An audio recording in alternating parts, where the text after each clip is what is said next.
Fala galera do canal Flamengo Sem Limites, bom dia, boa tarde, boa noite a todos. Eu sou Eduardo de Souza e este é mais um vídeo do nosso canal. Flamengo vai voltar a campo no próximo sábado às 16 horas e 30 minutos pelo Campeonato Brasileiro. Flamengo que não joga há quase 2 semanas. Flamengo que inventou uma crise nos últimos dias, nas últimas semanas. Pois é, o mês rubro-negro foi agitado com o Campeonato Mundial, com eliminação no Campeonato Mundial, com vitória sobre ingleses e, mais recentemente, como eu disse, crise instalada no Ninho do Urubu.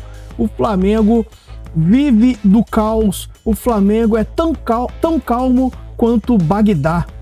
E é sobre isso que vamos falar no vídeo de hoje, dessa calmaria rubro-negra, digamos assim. Calmaria nada. O Flamengo é um verdadeiro caldeirão fervendo de emoções e intrigas. Disse-me-disse, fofocas, revelações bombásticas. Vamos falar um pouquinho sobre como foi o último mês rubro-negro, desde a estreia contra o Esperance na Copa do Mundo, onde a torcida rubro-negra tinha esperança de alguma coisa dentro da Copa do Mundo de clubes, até a decepção na eliminação contra o gigante da Baviera, o Bayern de Munique, e passando pelo noticiário rubro-negro dos últimos dias, das últimas semanas, com especulações sobre saída de Pedro, venda do Gerson, possível saída de Wesley, possíveis chegadas. Vamos falar um pouquinho sobre o mês rubro-negro. Vamos ver.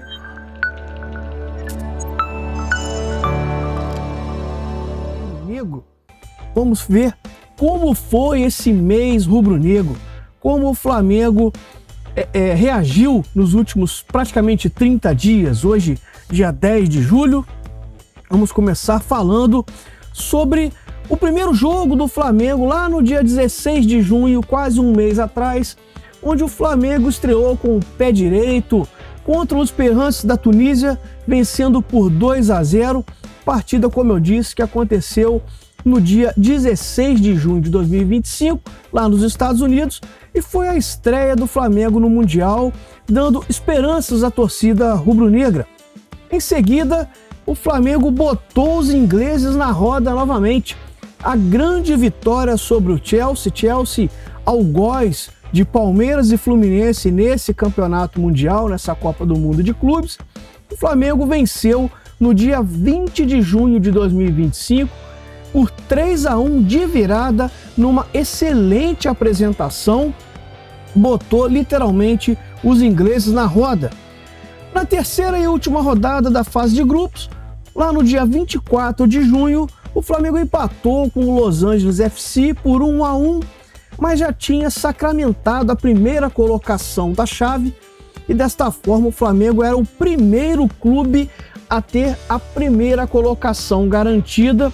Na segunda rodada ainda, a terceira rodada foi somente para sacramentar a invencibilidade do rubro-negro, que pegaria nada mais, nada menos do que o gigante da Baviera, o confronto contra o gigante Bayern de Munique, que ocorreu no dia 29 de junho, uma eliminação precoce, eu coloquei aqui porque ninguém esperava que o Flamengo fosse pegar o Bayern de Munique, uma vez que o Bayern era o favoritaço a passar em primeiro lugar da sua chave, mas perdeu para o Benfica, muitos desconfiam até que de forma proposital, para pegar exatamente o rubro-negro nas oitavas de final da Copa do Mundo, e o Flamengo não resistiu ao poderio do ataque liderado por Harry Kane e companhia, e perdeu por 4-2, numa tarde de muitas falhas defensivas do sistema rubro-negro, e desta forma o Flamengo deu adeus à Copa do Mundo de clubes nesse dia 29 de junho. Esse foi o resumo do Flamengo dentro da Copa do Mundo de clubes. O Flamengo jogou 4 partidas, venceu 2, empatou outra e perdeu, como eu acabei de dizer, para o Bayern de Munique, sendo eliminado. De lá para cá, o torcedor rubro-negro dividiu suas atenções ainda na sequência da Copa do Mundo de clubes, principalmente secando os rivais brasileiros, mas também na expectativa do retorno do Flamengo aos campeonatos que realmente lhe interessam, a Copa do Mundo era uma mera ilusão e o Flamengo saiu daqui para disputar a Copa do Mundo de Clubes em primeiro lugar do Campeonato Brasileiro, classificado na Taça Libertadores da América, mesmo com uma campanha ridícula na primeira fase, e também classificado na Copa do Brasil. Ou seja, o Flamengo vivo nas três frentes, mas principalmente no Campeonato Brasileiro, mesmo com uma rodada a menos, Flamengo líder da competição. Permanece assim, afinal de contas, o Campeonato Brasileiro retorna neste final de semana. Mas aí, Flamengo, calmo como o Bagdá, surge esta polêmica envolvendo Pedro. A informação sobre uma possível saída do atacante, do P9, do atacante centroavante rubro-negro. No dia 2 de julho, o jornalista Mauro César Pereira revelou a informação de que o Flamengo estaria disposto a negociar o centroavante rubro-negro, inclusive com valor estipulado para a negociação. Nesta informação, que trouxe o companheiro Mauro César Pereira, o Mauro diz que até a sua fonte, na época ele não revelou a fonte, o sigilo da fonte é uma garantia do jornalista, inclusive, o Mauro revelou que havia o interesse da diretoria, de parte da diretoria rubro-negra, em se desfazer, entre aspas, vender o Pedro, negociar o Pedro até por uma quantia baixa, ao meu ver, 15 milhões de euros. E, na verdade, o que se teve foi uma ebulição de uma crise gigantesca, com o Flamengo soltando nota para desmentir o jornalista, o que depois o Mauro trouxe à tona os prints da conversa. A gente pôde ver que realmente eram verdadeiras informações.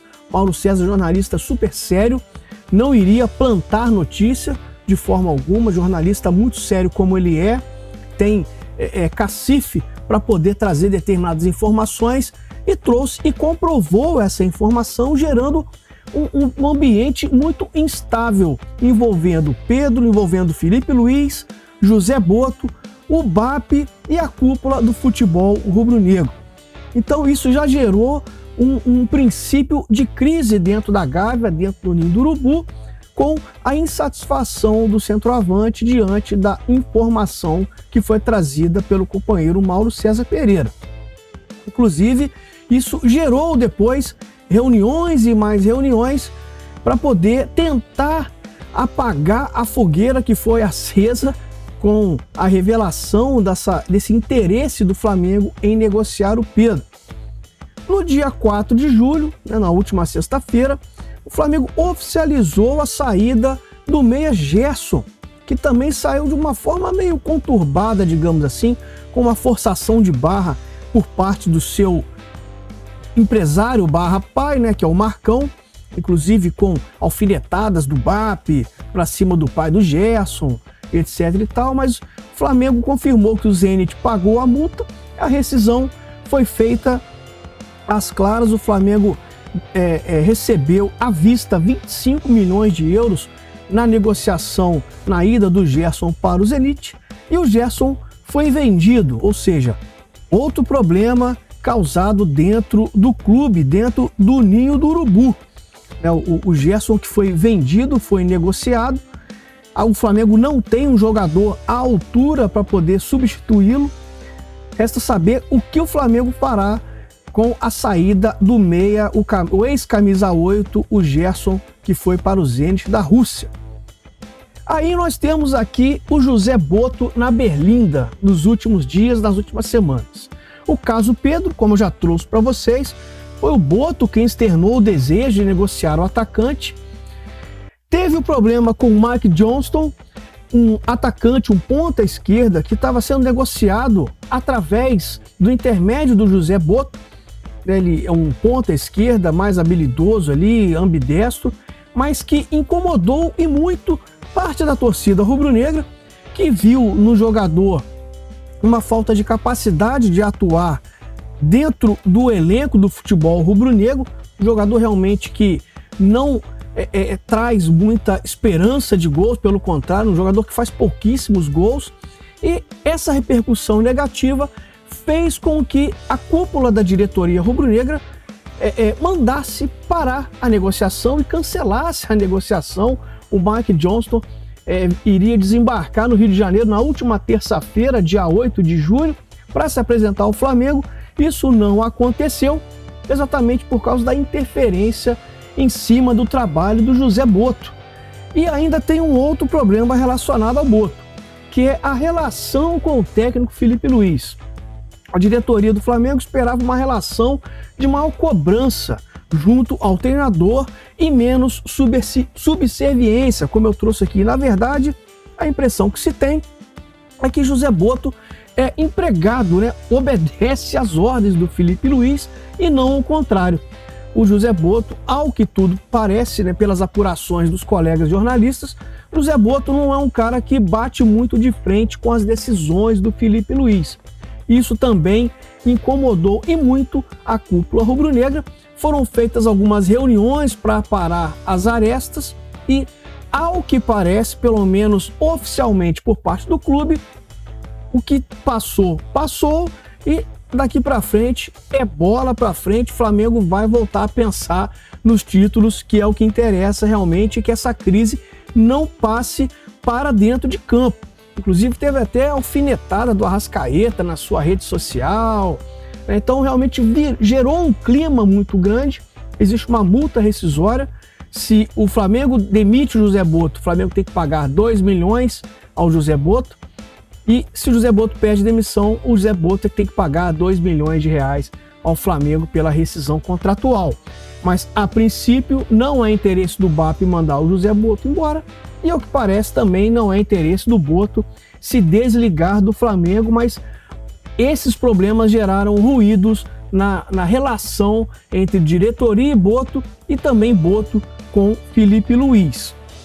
Na sequência destas informações, nós temos outros problemas relacionados ao departamento de futebol. Problemas a serem solucionados a curto prazo pelo técnico Felipe Luiz e pelo departamento de futebol. A lesão de Pulgar, ou seja, o Pulgar hoje não tem um substituto direto, afinal de contas o Flamengo vinha jogando com 2 volantes, em linha, o Jorginho, que chegou há pouco tempo, fez sua estreia na Copa do Mundo, inclusive muito bem, por sinal.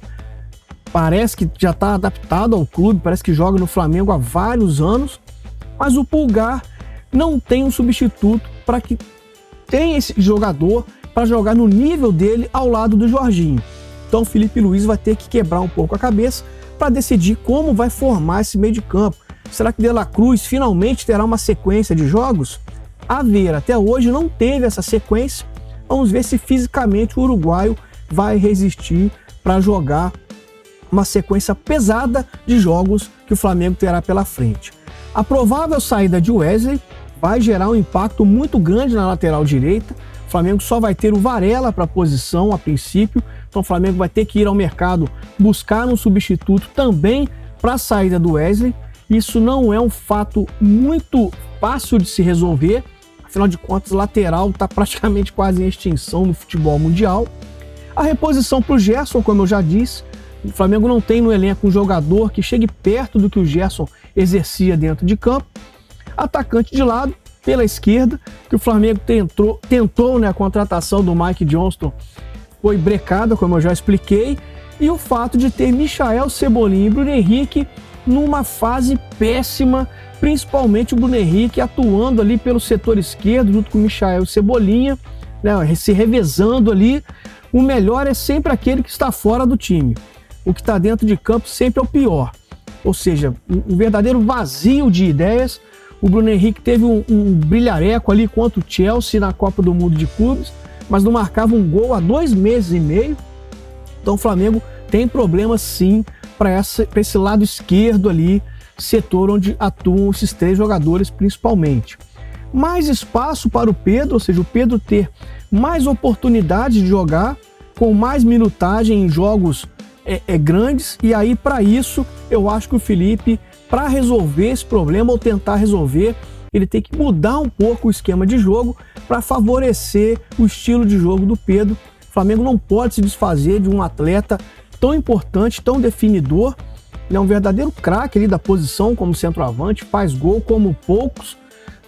Na temporada passada, em que ele se lesionou em setembro, ele tinha 30 gols marcados. Estou preparando até um vídeo, inclusive, para falar especificamente sobre o Pedro, para desmentir algumas falácias que tem por aí de que o Pedro não faz gols em jogos importantes, não faz gols em jogos grandes.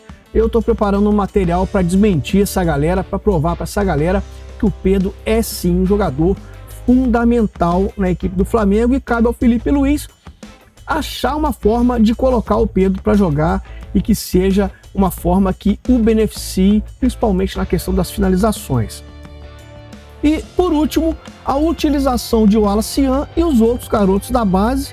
Eu coloquei aqui esse item exatamente porque o Felipe, antes de ser treinador da equipe profissional, ele treinou o Sub-20, foi campeão, treinou o Sub-17, foi campeão. E, a meu modo de ver, na minha opinião, o Felipe usa pouquíssimo a base. O Wallace Yan é um dos poucos que tem tido bastante oportunidade agora nos jogos recentes. Foi muito bem no Mundial, né, marcando ali gols importantes contra a Chelsea, contra o Los Angeles FC. Mas o Flamengo tem o João Vitor, zagueiro, que poderia entrar mais vezes nesse time. Tem o próprio Ryan Lucas, que foi embora agora. O Flamengo negociou com o Sporting de Portugal, um volante muito bom de bola. Poderia ser utilizado, não será mais exatamente porque foi negociado, não teve chance. Assim como vários outros atletas da base que o Flamengo tem em potencial, mas que não os utiliza.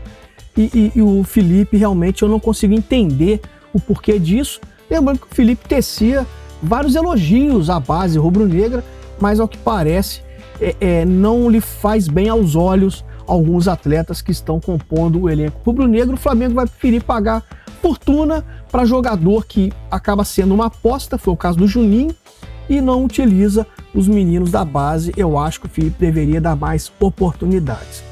Então, esses foram os apanhados desse mês tão agitado no rubro-negro, né, com boas apresentações, com eliminações, com crise, com tentativa de sanar a crise, com verdadeiras interrogações em torno do retorno do Flamengo ao Campeonato Brasileiro, principalmente, que vai acontecer neste sábado, dia 12 de julho, às 16h30, no Maracanã, 13ª rodada, nada mais nada menos do que Flamengo e São Paulo. Grande jogo que promete muito. Flamengo reencontrando a torcida rubro-negra no Maracanã, após ter ido disputar a Copa do Mundo de Clubes. O São Paulo estreando novo treinador, o Hernan Crespo, né, velho conhecido da torcida tricolor paulista. Então promete ser um grande jogo. Flamengo aí vai dar as caras ao torcedor rubro-negro para mostrar como será esse Flamengo, principalmente sem Gerson e sem Pulgar. Gerson, como eu disse, vendido, Pulgar lesionado, vai ficar fora aí de 2 a 3 meses do elenco. Vamos ver como o Felipe vai resolver os problemas, principalmente do time titular e também na reposição durante os jogos. Será que ele vai dar mais tempo para o Pedro? Vamos descobrir isso no decorrer dos próximos jogos. Já peço para você se inscrever no canal, acione o sininho para receber as notificações, deixa o like porque é importante e divulgue para os amigos, para as amigas, para que o canal possa crescer ainda mais. Um forte abraço a todos vocês, se cuidem e saudações rubro-negras.